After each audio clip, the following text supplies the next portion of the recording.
let's actually, I don't know if you've seen it, but I want to play this Hillary Clinton clip. It's kind of making the rounds. Also, it's recently announced that her and Bill are going on tour.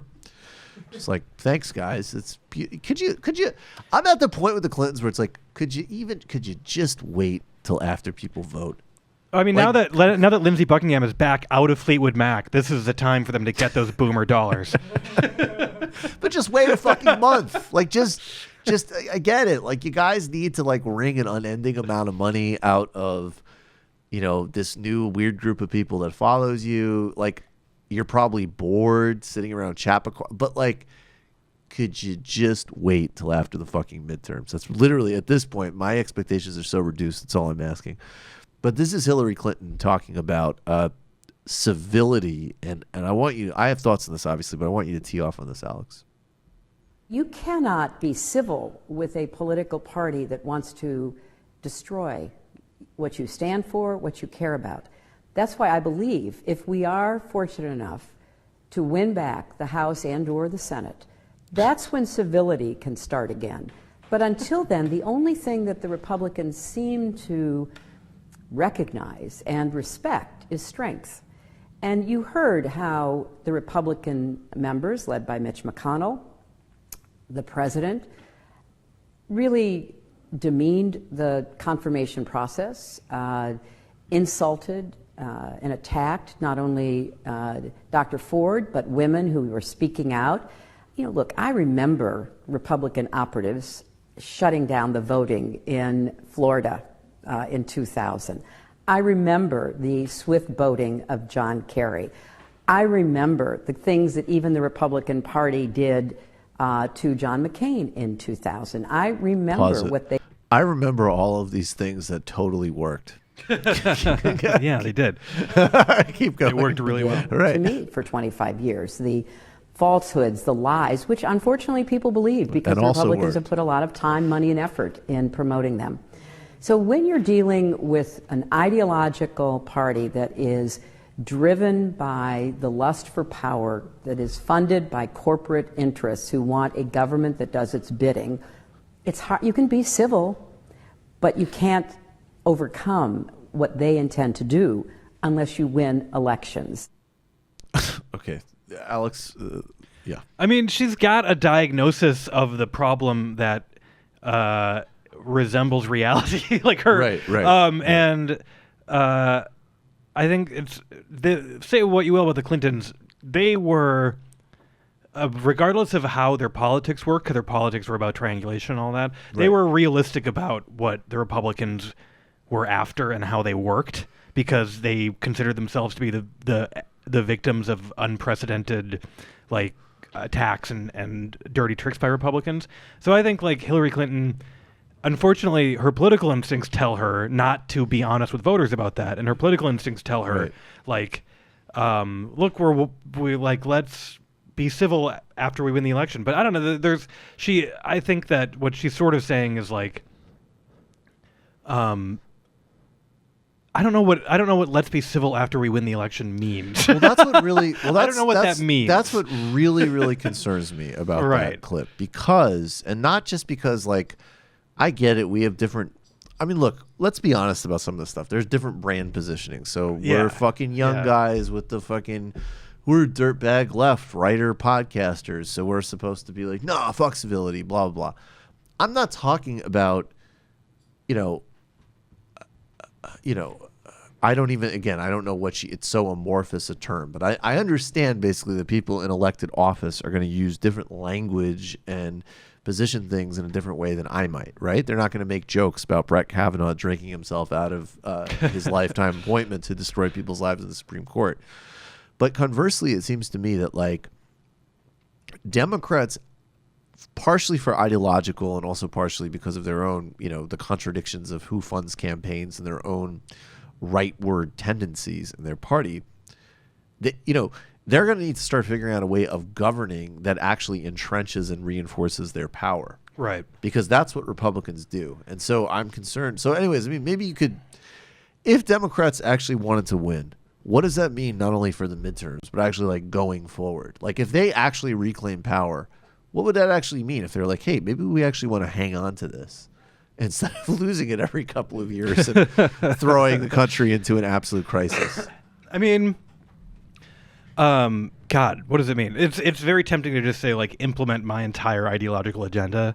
Although I sort of think that like that's what I would want them to do. But aren't some of those things like voting rights from DC and Puerto Rico, right? Like, yeah. Isn't that like that's like seems to me, or like a national civil rights voting rights package, like right? Seems to me there are so things like yeah. that, I mean, right? there would be you could look at a package of things that would be like exactly national. So the Voting Rights Act, like pre-clearance for everyone, not Right. just the southern states, but like federal pre-clearance for all voting law changes for everyone. And there's like a lot of things that there should be a package that should be ready to go the day they take back power. That is basically national universal registration, and weekend, like move the elections to the weekends and like all this other shit. Like you could do a voting rights package overnight that would make registration and ballot access easier instantaneously. But the stuff to sort of consolidate power. I mean, they like, this is why people are talking about court packing now. Right. Although I really think like the first thing they should be doing, this is going to be the test. The test will be, if they regain the House, do they begin investigating Kavanaugh seriously? Right. And that's the real test, because they really have no choice here. Like, there's a million different threads. It's not just the sexual assault. No one knows where his fucking debts went. Like, no one knows how he racked up the debts. Right. No one knows where they went. The story he told is ridiculous. And I think he got the kid glove treatment on that because there's like a gentleman's agreement in D.C. not to look at who's funding who. Right. But right. so like, let's get his fucking financial records. So that's the test, because that doesn't need to wait for Democratic president. That doesn't need to wait for Democratic Senate. If they win the House, they can start investigating him, and they can bring him back, and they can ask him to account for the money. They can ask him to actually answer questions that he refused to answer, and all this other shit. And I think I look at there was a terrible Mother Jones piece. Sounds about right. That was like, it's a judicial or Supreme Court impeachment is a pipe dream. Like, give up. Like, don't even bother thinking about it, because it'll never happen in a million years. And within living memory, like in 1969, the Republicans kicked out a democratically appointed Supreme Court justice because basically they wanted to get rid of two of them, and then as a compromise they got rid of one of them by threatening to impeach him. Right. And that was Abe Fortas, and they were going to go after him and Douglas, and then to save his other colleagues, they got rid of Fortas. So it happened within memory, and it could happen again. So if we want to talk about, like, is this a party that knows how to use power and wants to use power, that's like the very first test. Right. That makes a lot of sense to me. I mean, I'm just trying to figure out, like, well, before we get there, do you think they'll take the House? I mean, what's your sense of that? I was feeling probably a little bit, I was more confident they would a few weeks ago, but I had this, this is not based on data. It's not based on polling. This is my gut pundit instinct. I'm being a complete hack right now. I love it. This is my complete hack pundit instinct. There was a sort of theory that, if the Supreme Court seat was open, that would drive Republicans to the polls, and they'll turn out in larger numbers. Yes. And my conspiracy theory is that Chuck Schumer, I think probably before the accusations got more serious, I think he probably wanted to like rush the vote just to get this done. But I think that's the exact opposite of how it actually works, and I think that just like pure displays of dominance are what drives committed Republicans to be like, yes, we will reward you with our passion. And that's what this was. It was just a pure display of dominance. So I think that actually will, like, rather than Kavanaugh being defeated, the idea was Kavanaugh's defeated, Republicans turn out to the polls to make sure they get to confirm the next one. No, I think the actual alternate reality was Kavanaugh gets defeated, Republicans like throw a tantrum and stay home. So I think it's probably less likely today than it was a few weeks ago. But on the other hand, like, I remember 2006, and I remember election night being like, having been trained by the last but having been trained by the last few elections to have no hope ever. Right. On 2006, I just Right. remember watching like, oh, they just won everything. So that's possible. Like it could be 2006 again. What do you think? How does the movements fit into this, you think? Because it is interesting that like there is like heightened labor activity. There were all those people who did that amazing action on the ICE protests. There's people who, I mean, I don't know enough, obviously, just age-wise about what happened in the Clarence Thomas era, but it did, like, at least media-wise, I think it totally works with their base. You're 100% right. Yeah. It's like, well, that's right. Orrin Hatch told them to shut up. You know, I think, and that's who they are, and that's what they're about. But I do think from a broader electorate perspective, it was like, oh, wow. You guys absolutely don't care about any of this shit. And you're literally shutting down, civic-minded, like, people that I think would, positive adjectives, right, for trying to talk about their own experiences of sexual assault and concerns about this process and having this guy in the court. Do you... I wonder, like, do you think, like, because I think in general, I don't know what that relationship is in myself, but it does seem like even as part of that longer term picture, there does need to be this sort of continued mobilization. Yeah. So there's so much energy around these movements, like new labor activity, all those other things, and this is old hat. This is not a new observation, but they need to have candidates who actually are trying to speak to that energy and harness it, and they need candidates who want that support, basically. And I think there are tendencies among the Democratic establishment, specifically in the DCCC and the DNC to an extent, to still be looking for the wealthy suburban moderate, and to be chasing the unicorn of the wealthy suburban moderate. So that the question is, like, can this reinvigorated labor movement find like candidates who actually want its support?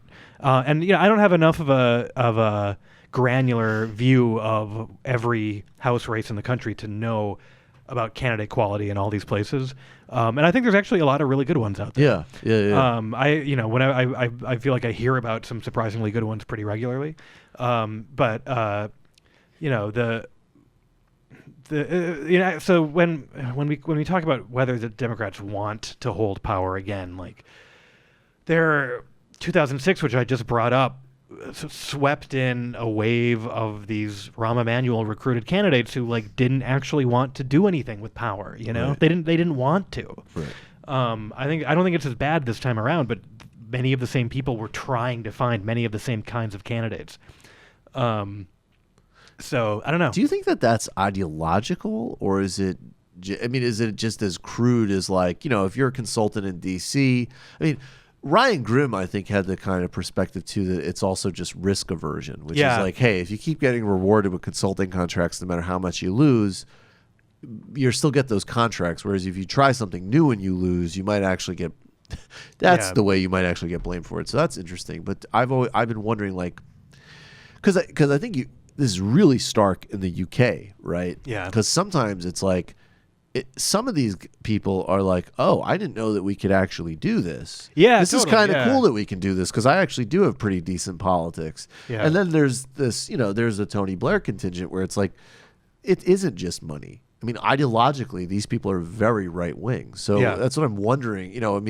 I think someone like Schumer seems to care about, he cares about Israel and his, donations. I don't think he really cares about much beyond that one way or another. Yeah. I think it's the fact of the makeup of the consultant and election industry class, and it's not simply the ideology that these professional class people have that they got at elite schools or whatever. All of that is part of it, and it's why they want to recruit lawyers, and it's why they want to recruit professional class people, and it's the fact that Democrats need to find candidates who they think can self-fund and who can find people who can help them fund. That's actually that's has an ideological effect, but it's actually just a practical response to our broken campaign finance system. Yeah. And the real sort of left-wing insurgents, the real work that they are trying to do institutionally is build an alternate funding system, because the current funding system only rewards certain kinds of candidates. But so there, and then that's just a practical effect of like how our laws have been shaped by right-wing courts going back decades. Right. But then, and then the other part of it is it's like any other corporate culture. It is just like I have all of my experience is in doing things this way. If this industry starts doing things another way, I will have to adapt or be out of a job. So I cannot let this industry do things another way. And that's how this cycle just gets perpetuated over and over again, because the same dozen firms and people are like hired for every Democratic race. I remember the first articles I read, like when I sort of I read about political consultants were probably in 2004. And actually, in some ways, this guy might not even be the worst, although it's a pretty bad group. But I remember reading about this guy, can't believe his name's totally escaping me right now, Bob Shrum. Oh yeah, Bob Shrum. Yeah. And it was just, but the big takeaway, and this is somebody you could look, in some ways you could look at his career and actually chart a certain modern history of the Democratic Party up until about, I think he quit after 2004. I think he did Kerry's campaign. He was the chief strategist on it, and he was done. But it was funny because it was like, you know, in 2004, all of the main candidates with money, like they all want this guy. This guy's considered to be the top shelf Democratic strategist. And it's like, and he's won all sorts of Senate and House races, and he's advised candidates in Bolivia and Israel and all of this. And it's like, and then he's done a bunch of U.S. presidential elections. Yeah. All of which he's lost. He lost every single one of them. He just lost. He just they were kept like, losing. That's the dude we want. Yeah. That guy with a 0-7 like, record. That's who we want to pay millions of dollars in TV commissions on. For what purpose exactly? Almost to seem prestigious within your own social group. If I can just use some extremely vulgar sports metaphors, it's like coaching jobs in any professional sports league, where it's like owners who are cowardly rich people are scared to hire unknown, so they go with known losers. Right. Like Jeff Fisher gets hired over and over and over again because he's a known loser with experience, and then no one wants to be the guy who hired the kid with no experience, and then you lose with the kid. If you lose with the veteran, you're like, well, hiring the veteran wasn't the problem because everyone vouched for him. But if you lose with the kid, it's like you just screwed up and hired some completely unknown person. So if the Democratic Party was like a brand or a business, you'd say like, okay, so we have a risk-averse, insulated, self-dealing culture of consultants and people who don't want to take any risks and have no ideological vision. Then we have contradictions that it's like, it's not a unified party. There's all these different constituent components of it. But there is a fundamental contradiction between the people who fund it and the people who lead it, and its prime social basis, right? Yes. Yeah. So overwhelming, like corporate money, wealthy people, then overwhelmingly women, people of color, and so on. That classic contradiction. And then number three, there's still enough people that actually really think that like we're still living in like an op-ed in 1996. Yes, yeah. Is that like the three? I think Okay. Yeah, that's my map of the territory. Yeah. So does that mean Bloomberg 2020? Yeah. I mean, God. It's going to be. There are going to be like completely unbelievable names coming out of the woodwork to run because everyone thinks it's wide open. Head of Starbucks. Yeah, Howard Schultz. Yep. So, but with the Bloomberg and the Schultz stuff, you got to remember, those are driven by people who want to get hired by them. Schultz. Explain that to people because that is so true, and it's actually the only part of me that like I get a twinkle in my eye every time I see those articles because I'm like, I hope those guys get their fucking paydays. No, That's seriously. awesome. So if I was a consultant, I'd love that gig. So like Howard Schultz The reason he thinks he can win is because he's surrounded by a bunch of people whispering to him that America is crying out for his brand of no-nonsense moderation. And they're whispering that to him because if he runs and hires them, they'll get to buy a house. Right. Right. If you are a completely cynical political consultant or pollster or campaign manager and you want a big payday, you got to convince a billionaire to hire you.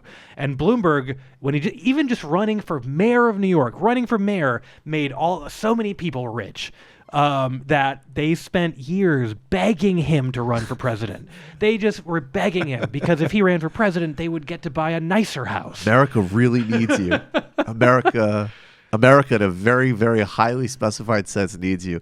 It reminds me that I don't know if you remember, like a year ago, Bill Clinton wrote some like New York Times op-ed, and it was just, I don't even remember what the occasion was, but it was just but it literally was like if you change some of the company reference points, like, because I think now it was, Apple and Google and whatever, but it could have literally been like AOL is opening a information superhighway.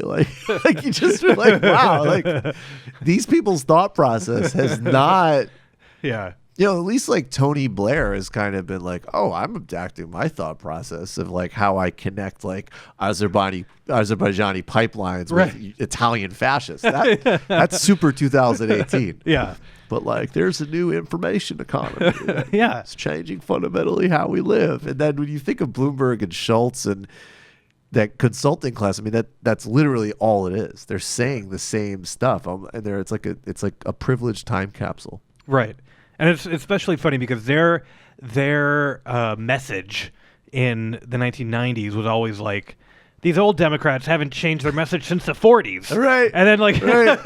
like it hasn't been working since FDR's time. And now it's like, all right, then it'll be perpetually 1988 in your head. Right.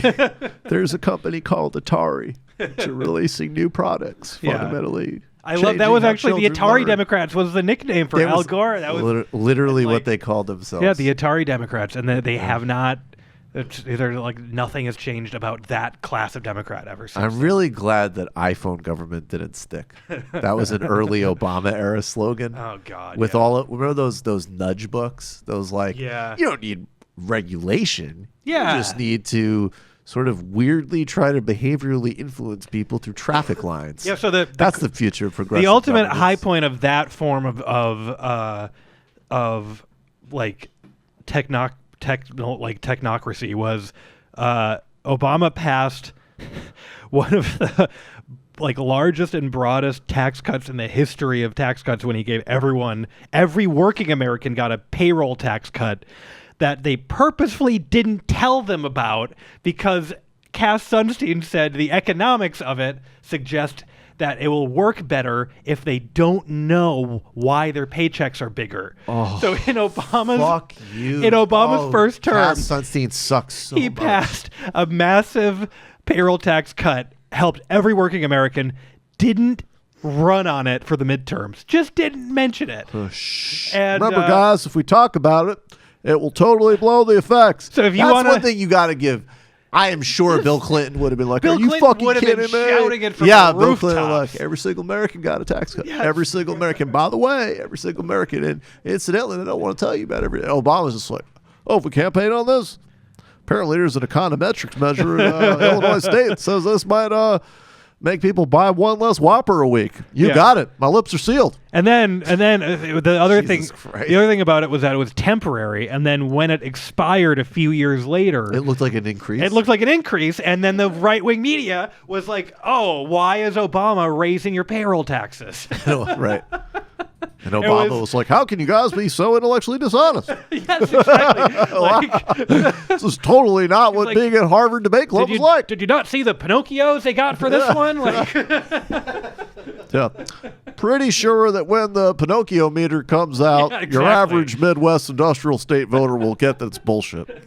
That's actually, in some ways, though, you have to say, like, Obama's unbelievable, like, like his personal charisma is that much more underscored by the fact that he actually could do things that were that breathtakingly stupid and still get away with it. Yep, it is. Like it's people just really remarkable. like the guy because he's super likable, but he actually right, especially that all those first term economic team fuck ups. Like it's incredible. After all that, with the economy still crippled because they didn't actually finish fixing it. Like his re-election was actually pretty remarkable looking back, and he would have won a third term. I strongly believe he would have won a third term.